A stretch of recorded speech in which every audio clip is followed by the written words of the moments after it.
All right, Mike, so where are we today? What are we doing here? So we're at the Advantage Ontario Convention 2025. We're in Toronto. Yeah, and have you come to this show a lot, or? Yeah, so lucky enough to represent our long-term care facility, Sherwood Park Manor out of Brockville. So this is my second year attending. Oh, yeah. Second year, okay. Yeah. And so what do you do at your site? Yeah, so at Sherwood, a little different than most long-term care homes. I run the physio program.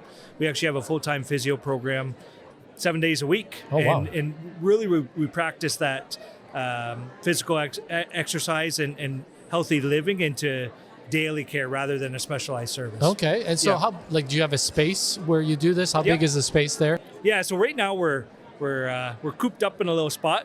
And I think silver lining there is that, we're small, but we bring carts to different residents' rooms and we really manage those exercises based on their needs and where they're able to go within the home. Shows what we can do with small spaces. But we're in redevelopment. So brand new physio department, brand new physio room, which is a nice big space.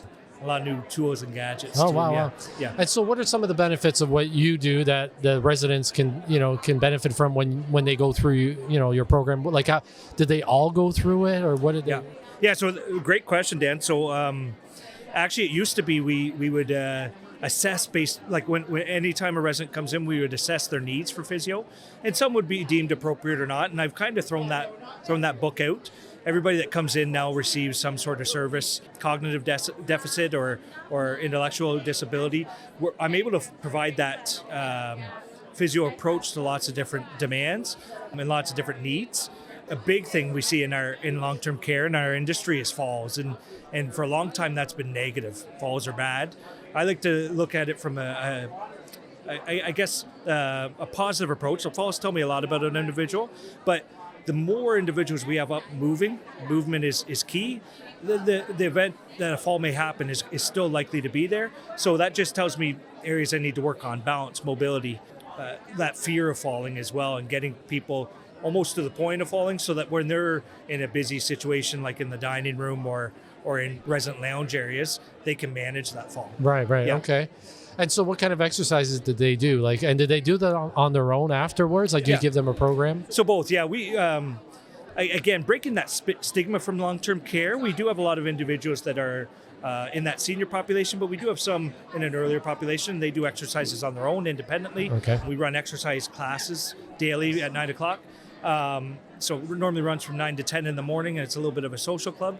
But they do, funny enough, my background is strength and conditioning. So I was fortunate enough to work with, in the hockey world, with some professional athletes. I bring the same skills to the long-term care. Wow, so that's amazing. They're throwing med balls around. We're doing one-leg balance drills. Because I think there's in athletics, it's something we see all the time, but in daily living, we kind of throw out the balance exercises. And it's not until we start falling that we think, I probably should have done these, or joints and limbs hurt that, hey, I probably should have done some range of motion exercises. So we're bringing that back into long-term care. So you're also seeing some, kind of healthier residents that go through it just to kind of preventative maintenance wise. Absolutely, yeah. Yeah, so, and that's where, again, if I'm only looking at injuries or boo-boos, those individuals often get screened out. Right. So really looking at how I can manage falls, how I can manage better health and movement. Again, breaking that stigma. A lot of times with long-term care, we go, well, I'm here to decline with my health, and maybe my mobility declines there too. Hoping that we flip that. So we've actually had a number of individuals come in, maybe in more of a crisis situation where they're using lift transfer, they're requiring extensive assistance.